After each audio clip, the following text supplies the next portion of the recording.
Edward Hargrove was not afraid of dying. He was 71 years old. He had built an empire from nothing. He had loved a woman completely for 34 years and buried her. He had survived grief that would have hollowed out a lesser man. No, Edward Hargrove was not afraid of dying. What frightened him, the thing that kept him gripping his silk sheets in the long dark hours of his final months, was what happened every single night when he closed his eyes. Because every night, without warning, without explanation, Edward left his body. Not in the way people describe a peaceful dream.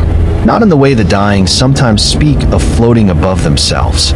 He was pulled, completely and violently pulled, out of his mahogany bedroom, out of his mansion, out of his own life, and dropped behind the eyes of a young man he had never met. He could feel the rough ground beneath the young man's feet. He could smell rain on red earth. He could see the young man's hands, calloused, strong, young, reaching out to tend a fire in a small, modest room somewhere very, very far away. And every morning when Edward woke up gasping, hands shaking, heart hammering, one thought arrived before all others. That young man is real. This is not a dream. For 4 months, Edward told nobody. Not his doctor, not his housekeeper who had served him faithfully for 15 years, not the young wife who slept in the room next to his, not the personal assistant who had sat at his right hand for 9 years and called himself loyal. He told nobody, because Edward Hargrove, despite everything, was still a precise and careful man, and he had begun to suspect, very quietly, that the people closest to him were not who they were pretending to be. He died on a Thursday evening in December, and on that same night, in a modest room with red earth outside the window, a young man named Eli collapsed beside his fire. His heart stopped. For 4 minutes and 31 seconds, Eli was gone, and then he opened his eyes, and he knew, without knowing how he knew, exactly where he needed to go. Before we go any further, hit that subscribe button, because what I am about to tell you is the kind of story that deserves to be heard by as many people as possible. Like this video, share it with someone who loves a story that makes them question everything they thought they knew. And drop a comment right now. Tell me the time and tell me where in the world you are watching from. Because this story you are about to hear begins with a dying man. It moves through a piano that played itself. And it ends with a betrayal so perfectly constructed. It almost worked. Almost. To understand what Edward Hargrove stood to lose, you need to understand what Edward Hargrove had built. He was 71 years old, a self-made man in every sense of that phrase.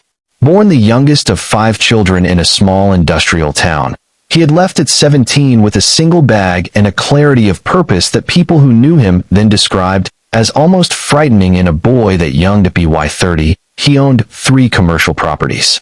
By 45, he controlled a portfolio of businesses, logistics, real estate, a private investment firm that stretched across 4 countries. By 60, his personal net worth had crossed a number that made people lower their voices when they said it. The mansion had 22 rooms, a grand staircase that swept from the marble entrance hall up to the east and west wings, a library that took up the entire south end of the 2nd floor, and a music room, Edward's favorite room in the entire estate, where a handcrafted grand piano sat beneath a skylight, gathering dust in recent years because Edward's hands were no longer steady enough to play it the way he once could. He had been married once, to a woman named Margaret, whom he had loved quietly and completely for 34 years. She had died of a stroke 6 years before our story begins, on a Tuesday morning in April, while she was reading in the garden. Edward never fully recovered from that.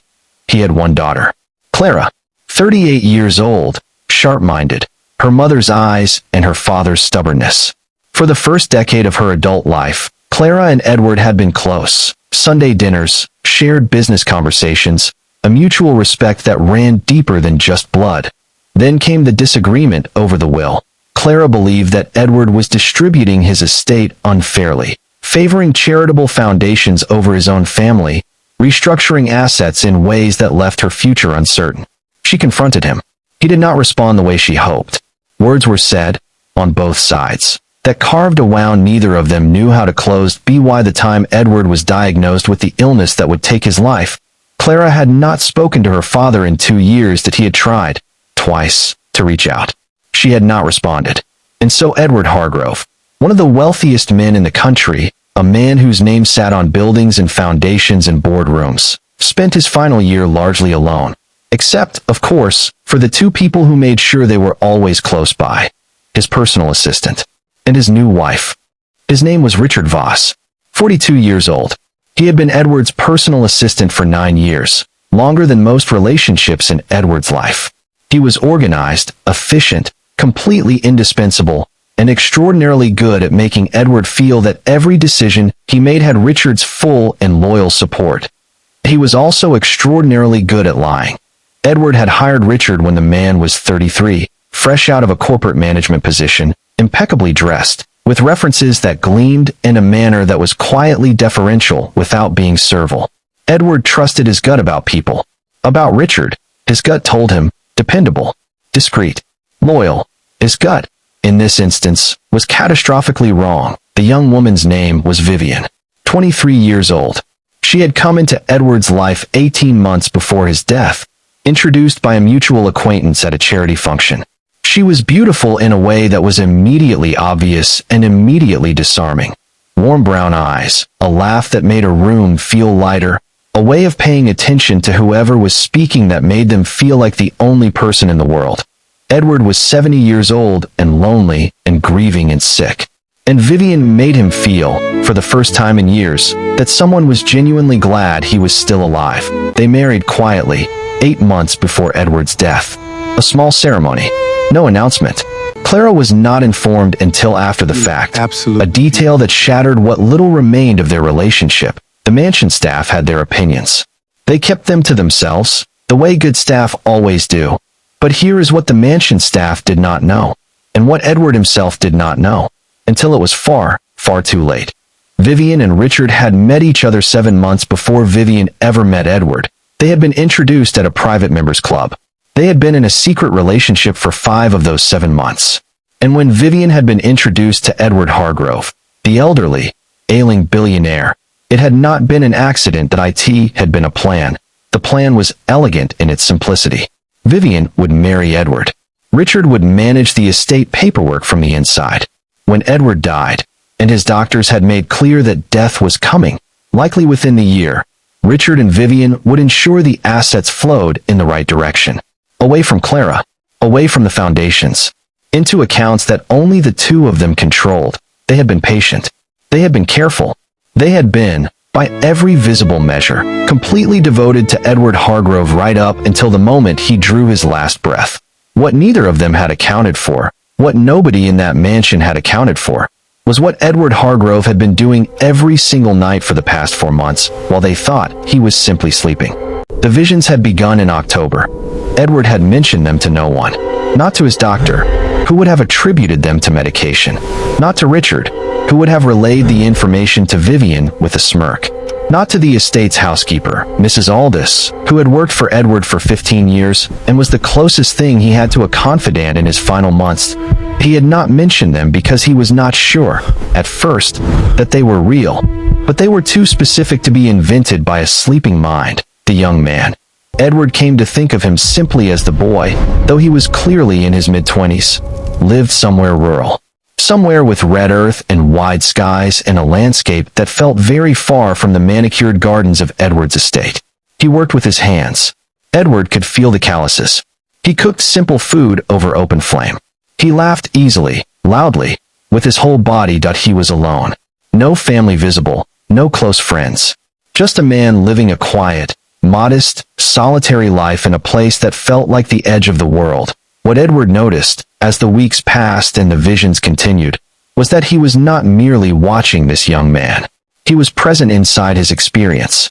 He could feel the young man's emotions, his contentment, his occasional loneliness, his moments of unexpected joy. He could feel the texture of objects the young man touched.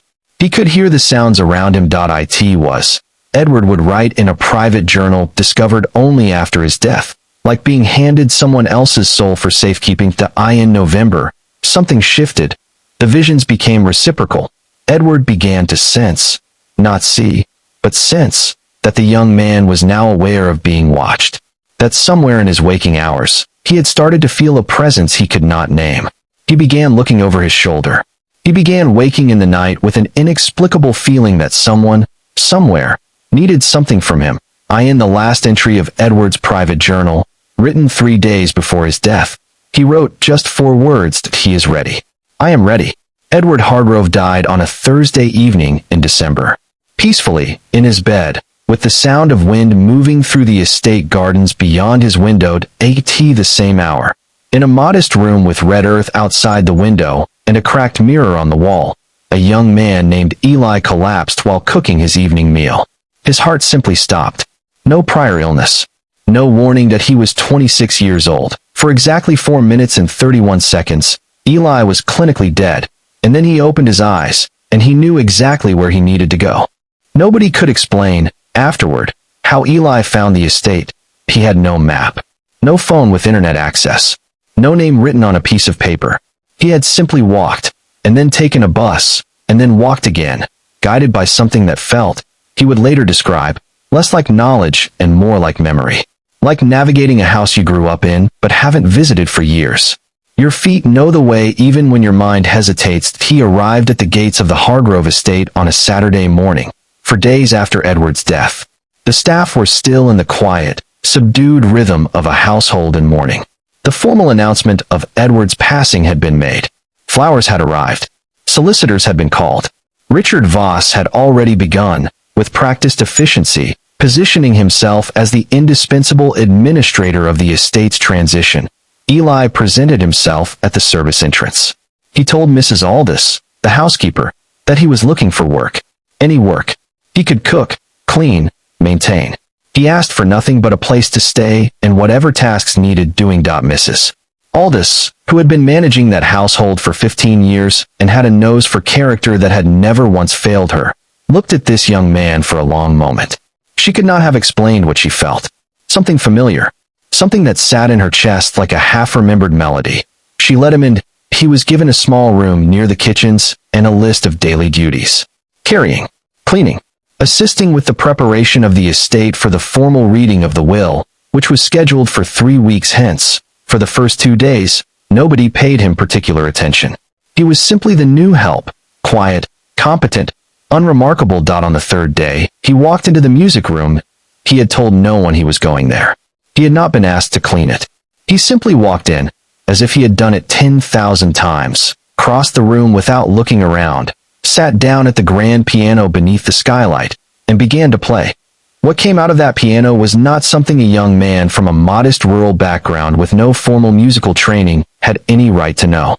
It was a composition, original, intricate, unmistakably personal, that only one person had ever played within those walls. Mrs. Aldous, passing in the corridor outside, stopped walking. The 2 kitchen staff who heard it from the adjoining room went completely still. One of them, a woman named Grace who had worked at the estate for 8 years, began to cry without fully understanding why.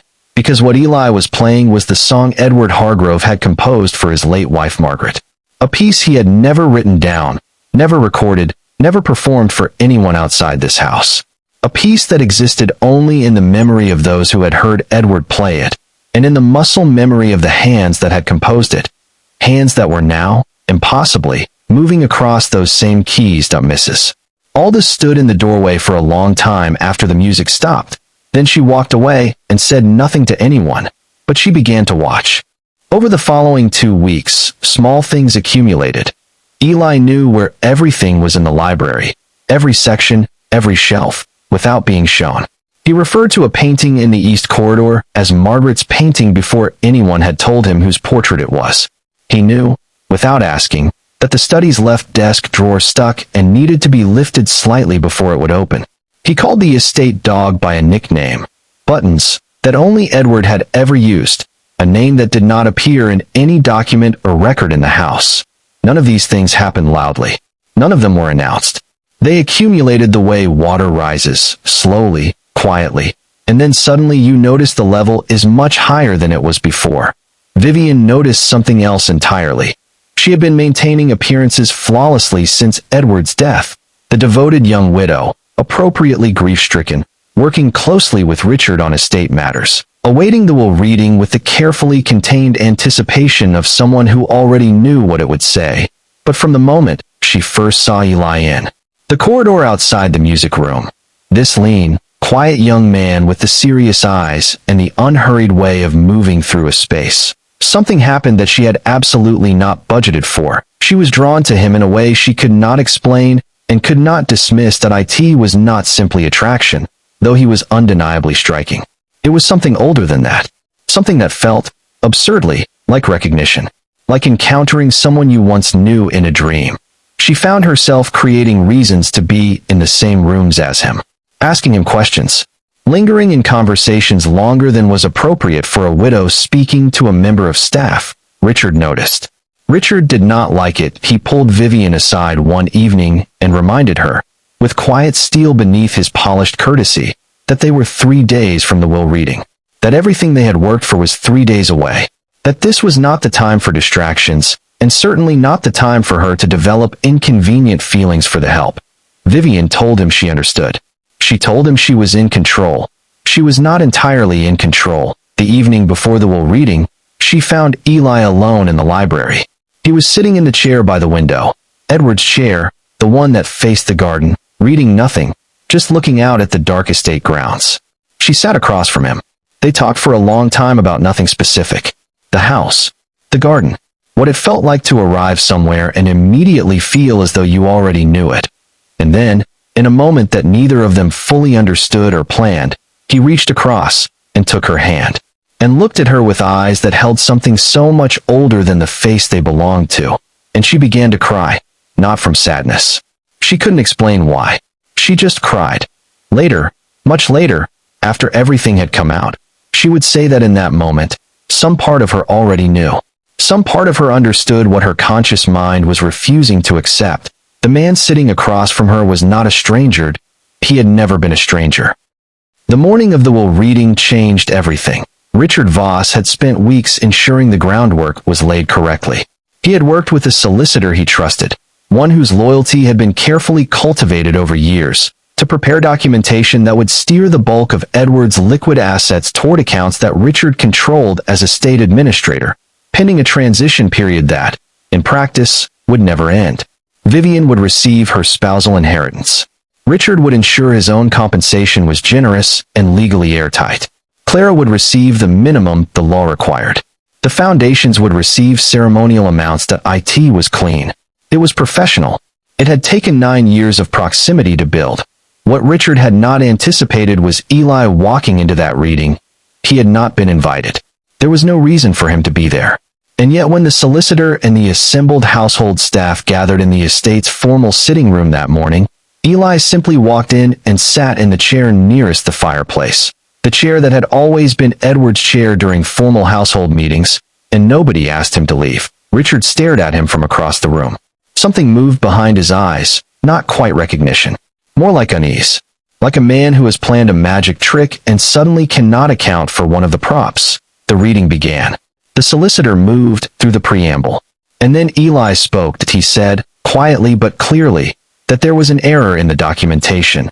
The solicitor stopped. Richard went very still. Eli described the error in precise detail. A discrepancy between the original will Edward had filed 18 months prior and the amended version Richard had arranged to be substituted. He cited the specific clause numbers. He described the nature of the substitution. He explained, with the calm authority of someone who had written the original document himself, exactly what had been changed and how. Then he looked directly at Richard Voss and said, "You really should have used a different solicitor, Richard. The one you chose has been my account manager for 11 years. I know his handwriting better than he does." The room was absolutely silent. Richard moved first, toward the door. He made it 4 steps before 2 of the estate's security staff, who Mrs. Aldous had quietly contacted the previous evening, stepped into the doorway. Mrs. Aldous, it turned out, had not said nothing to anyone. She had said something to exactly the right person. Vivian did not run. She sat completely still. And when Eli looked at her across that room, something passed between them that none of the other people present could see or name. She had already chosen, the night before in the library, without fully knowing what she was choosing. Richard Voss was arrested that afternoon on charges of fraud, forgery, and criminal conspiracy. His associate solicitor was arrested 2 days later. The investigation that followed uncovered 9 years of careful financial manipulation, small diversions, redirected commissions, the slow, patient skimming of a man who had been trusted completely. He was sentenced to 14 years. The estate was returned to its correct distribution. Clara Hargrove received her full inheritance. She did not know, and was never told, the full nature of how it had been protected. She attended her father's memorial 6 months later, a private one, organized by Mrs. Aldis, and stood for a long time in front of his portrait in the East Corridor. Nobody saw her face while she stood there, but those who passed the corridor later said her eyes were wet when she emerged. What happened to Eli after that? He stayed at the estate for a time. How long, exactly, depends on who you ask. Mrs. Aldis says he was there for 2 years. The estate records suggest less. The truth is that his presence in that house is difficult to document clearly, as if the records themselves are uncertain how to account for him. What is agreed upon is this: when he finally left, he left alone. Whatever had existed between him and Vivian, and something had existed, something that neither of them could name or fully explain, it resolved itself quietly. She said, in the only interview she ever gave about that period of her life, that loving him had felt like remembering something she had never actually experienced, and that when he left, it felt less like a goodbye and more like the end of a dream you'd been having for a very long time. The piano in the music room was never played again after Eli left. Mrs. Aldis kept it tuned every year until she retired, just in case. Here is the question I keep returning to every time I think about this story. Edward Hargrove spent 71 years building an empire. He survived grief. He survived illness. He navigated the loneliness of enormous wealth.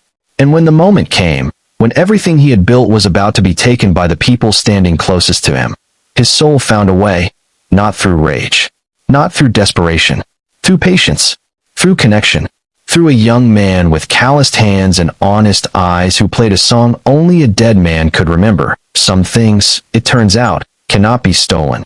Some things follow you beyond the places you thought you could take them. If this story stayed with you, subscribe to MINDLORE'S Studio. Every week, we bring you the stories that live at the edge of what's possible. The ones that make you wonder, just a little, whether the world is stranger and more connected than any of us dare to admit. That I'll see you in the next one. Stay curious, stay open, and whatever you do, pay attention to your dreams.